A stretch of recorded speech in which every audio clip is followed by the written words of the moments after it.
Are you actually serious right now? I stared at my stepdaughter Vanessa in disbelief, the words hanging between us like a physical barrier.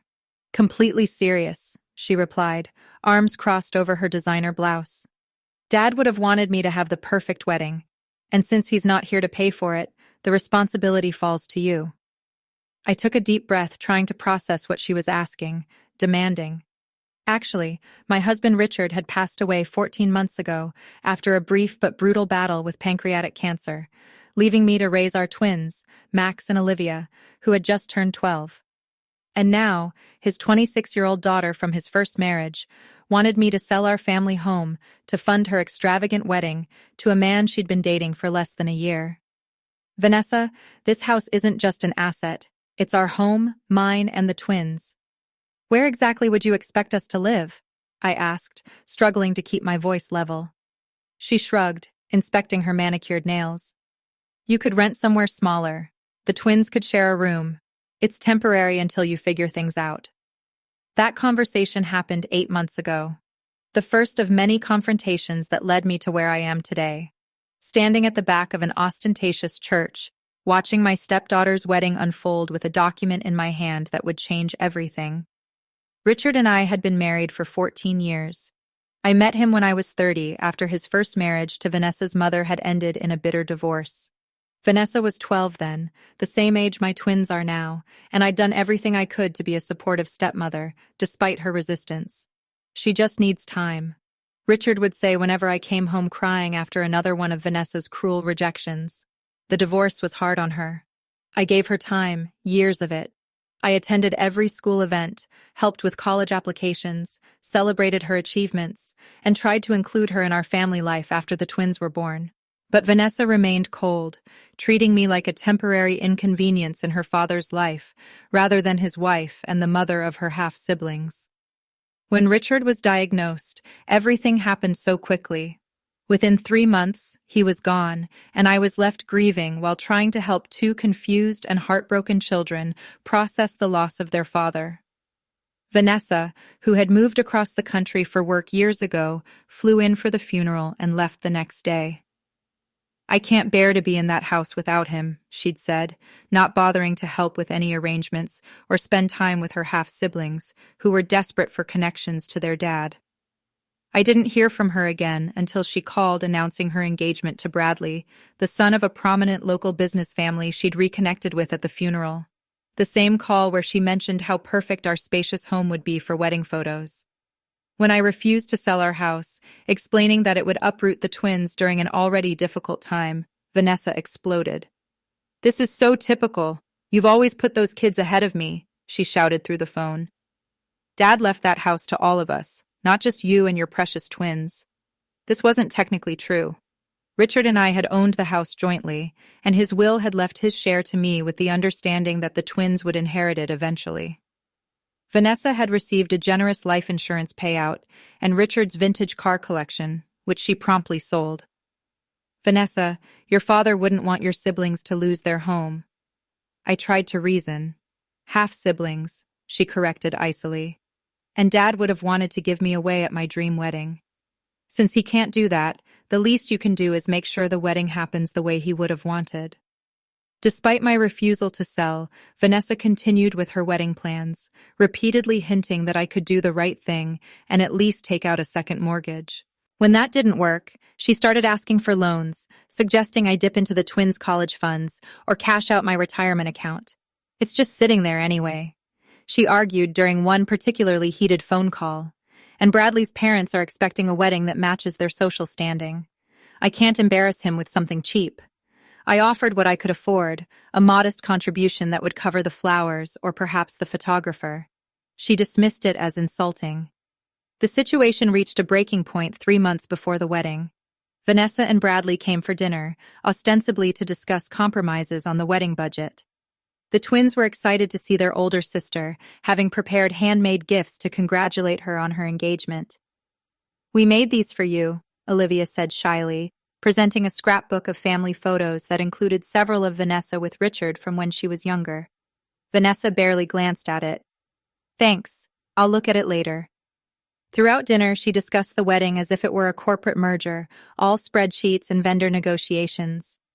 Bradley mostly sat in silence, occasionally giving me apologetic looks when Vanessa's demands became particularly outrageous. The venue alone is $4,000, she explained, showing me pictures of a historic mansion. And that's before catering, which is another $35 per head with a minimum of 200 guests. That's more than I make in a year, I said quietly, aware of the twins listening from their end of the table. Well, if you just sell this place, it wouldn't be an issue, Vanessa snapped. It's too big for the three of you anyway. This is our home, Max interjected, his voice small but determined. Dad picked it out special for when we were born. Vanessa rolled her eyes. You wouldn't even remember that you were babies. But we know the story, Olivia said. Dad told us all the time how he wanted a big yard and rooms where we could all be together, but also have our own space to grow. Well, Dad would want me to have my dream wedding more than he'd want you to stay in some house you'll outgrow in a few years anyway, Vanessa replied dismissively. After the twins went to bed, clearly upset, the argument escalated. I'm not selling our home, Vanessa, I said firmly. I've offered what I can afford, and I'm sorry if it's not enough, but your father would never expect your siblings to lose their home for a one-day event. Fine, she said coldly, gathering her things. Then don't bother coming to the wedding. I don't want you there anyway. You or those two. You're not real family. Bradley looked uncomfortable. Vanessa, maybe we should. No, she cut him off. I've made my decision. If she won't help, she's not welcome. Dad would understand. With that, she stormed out, leaving Bradley to apologize awkwardly before following her. The formally an invitation arrived by email the next day. A curt message stating that due to budget constraints and venue limitations, my presence and that of the minor children would no longer be accommodated at the wedding, as if we were furniture that didn't fit the floor plan. The twins were devastated when I had to tell them. Not because they were particularly excited about sitting through a wedding ceremony, but because it was one more rejection from a sister they desperately wanted to connect with, one more severed tie to their father. Why doesn't she like us, Mom? Olivia asked, tears streaming down her face. I had no good answer. How do you explain adult pettiness and long-held grudges to children who just want to be loved? What happened next wasn't planned, at least not initially. 2 weeks after our invitation, I received a call from my neighbor, Eleanor, a retired attorney who had been a close friend of Richard's and had helped us with various legal matters over the years. Jennifer, I just ran into Bradley's mother at the garden club, she said without preamble. She was going on about how generous you are for selling your home to give Vanessa her dream wedding. Said it was the most selfless gesture she ever heard of from a stepmother. My blood ran cold. I'm not selling our house, Eleanor, Vanessa asked, demanded. Actually, but I refused. There was a long pause. Well, that's not what she's telling Bradley's family. She told them, You're closing on the sale next week, and the proceeds are her wedding gift. Bradley's mother is singing your praises all over town. After I hung up, I sat in stunned silence, trying to make sense of Vanessa's lie. Was she hoping to pressure me by creating this false narrative? Or was there something more sinister at work? On a hunch, I called our family attorney, though confirmed my fears. Vanessa had been making inquiries about the house's title and Richard's will, specifically looking for loopholes that might give her a claim to force a sale. She doesn't have legal standing, he assured me. The house is yours. But the fact that she's looking into this is concerning. That evening, after putting the twins to bed, I sat in Richard's old office, surrounded by the remnants of his life. Books he'd loved, photos of our family, the worn leather chair where he'd read bedtime stories to the twins, and I made a decision. The next day, I contacted Eleanor and asked for her legal expertise on a rather unusual plan. Over the following weeks, as Vanessa's wedding approached, I executed my strategy quietly and methodically. I received no further communication from her except a formal wedding invitation sent to Mrs. Jennifer Carson and family 3 weeks before the event. Clearly, a gesture meant for Bradley's family to see rather than a genuine inclusion. I RSVP for myself only, sending a polite note that the children have prior commitments, rather than mentioning they've been explicitly uninvited previously. The day of the wedding arrived bright and clear. I dressed carefully in a modest navy dress, arranged for my parents to watch the twins, and drove to the historic mansion Vanessa had chosen for her ceremony. The venue was exactly as extravagant as she described. Floral arrangements larger than my dining table adorned every surface. Crystal chandeliers glittered overhead, and a string quartet played softly as guests in designer attire mingled in the garden. I took a seat near the back of the ceremony area, the envelope in my handbag feeling impossibly heavy. Several of Richard's relatives nodded in my direction, their expressions a mix of surprise and sympathy. They'd all received the same story about my generous gift of selling my home. The ceremony proceeded with all the pomp Vanessa had dreamed of: 6 bridesmaids in champagne silk, a custom-designed gown with a cathedral train, and vows clearly written to impress rather than express genuine emotion. As the officiant asked if anyone had reason to object to the union, I remained silent. This wasn't about stopping the wedding. It was about truth. The reception that followed was held in the mansion's grand ballroom. I waited until dinner was served, and the father of the bride's speech would traditionally have occurred. In Richard's absence, Bradley's father stood to offer words of welcome to Vanessa. "We're so happy to welcome Vanessa into our family," he said, champagne glass raised, "and we're moved by the incredible sacrifice her stepmother Jennifer has made to ensure today was everything Vanessa dreamed of, selling your family home to give your stepdaughter her perfect day. There's no greater testament to family love than that." Murmurs of approval rippled through the crowd. Vanessa's smile froze on her face as she spotted me at the back table. This clearly wasn't part of her plan. She'd assumed I'd be seated far from the main party, not witnessing this public acknowledgement of a lie. When Bradley's father finished, the event coordinator announced it was time for toasts from other family members. Before anyone else could stand, I rose from my seat, envelope in hand. "I'd like to say a few words," I said, my voice carrying across the suddenly quiet room. Vanessa's eyes widened in panic as I made my way to the front of the room. Bradley looked confused, glancing between his new wife and me. For those who don't know me, I'm Jennifer Carson, Richard's widow and Vanessa's stepmother. I began, my voice steadier than I felt. "First, I want to congratulate Vanessa and Bradley on their marriage and wish them every happiness." I paused, making eye contact with Bradley's parents, who were beaming at me with approval. "I've heard there's been some confusion about a wedding gift from me," I continued, "specifically about the sale of our family home." Vanessa half rose from her seat, but Bradley placed a restraining hand on her arm, his expression darkening as he began to understand the implications. "I want to clarify that I have not sold my home to pay for today's celebration. I said clearly, that home is where my children, Vanessa's half-siblings, and I still live.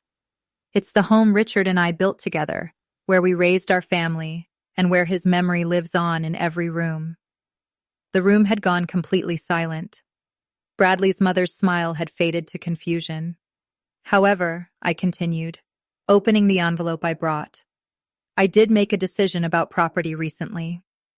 Richard on a vacation cabin in the mountains that was separate from our primary residence.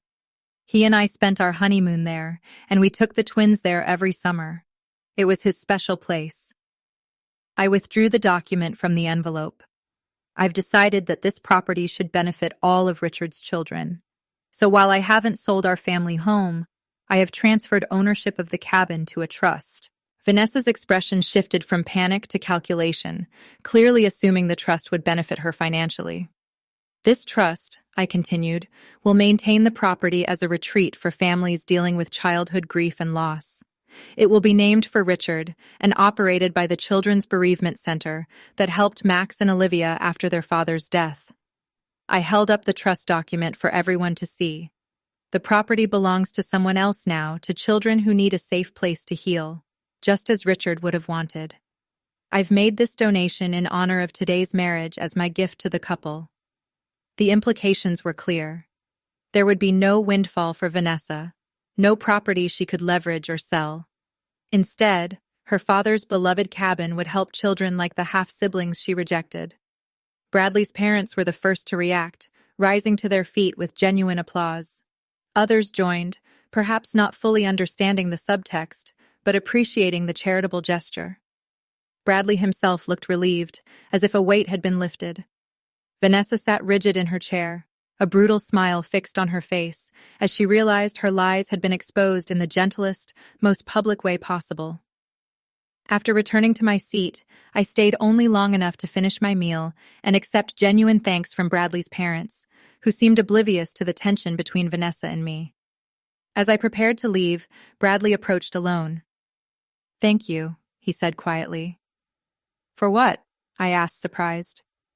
"For not saying everything you could have." He glanced back at Vanessa, who was determinedly mingling with guests as if nothing had happened. "I didn't know about the lies regarding your house. I would never have gone along with that." I study his face, seeing genuine regret there. "I hope you'll be happy, Bradley. And I hope Vanessa finds peace with whatever she's been carrying all these years." "The twins," he said hesitantly. "I'd like to meet them properly sometime. They're my family now, too. It was an olive branch I hadn't expected. They like that." 3 months have passed since the wedding. Vanessa and Bradley returned from their honeymoon to find their social circle, well aware that there had been no sacrifice of a family home, though most were tactful enough not to mention it directly. Bradley has kept his word about wanting to know his new siblings, coming for dinner twice, and even taking Max to a baseball game. Vanessa hasn't joined him, but she did send birthday cards to the twins last month, the first acknowledgement of their special day in years. The cabin has been renovated to accommodate small groups of children and their families, with the first grief retreat scheduled for next month. The twins have helped with the preparations, picking out games and books they think other kids might find comforting. "Do you think Dad would be happy about what we did with the cabin?" Olivia asked me recently as we sorted through old photos for the retreat scent's walls. I showed her a picture of Richard at the cabin, arms spread wide as if embracing the mountains behind him, his face alight with joy. "I think he would love knowing his special place is helping children heal." I told her honestly, "Your dad believed homes weren't just buildings. They were places where people could feel safe, loved, and remembered." "Even Vanessa?" Max asked, surprising me with his insight. "Even Vanessa," I agreed. "Maybe especially Vanessa." Last week, an envelope arrived in the mail. A check from Vanessa with a brief note for the cabin trust. Not all dreams need to cost a fortune. It wasn't an apology, not exactly. But as I deposited the check into the trust account, I recognized it for what it was. A small step across the chasm that had separated our family for so long. Richard would have understood.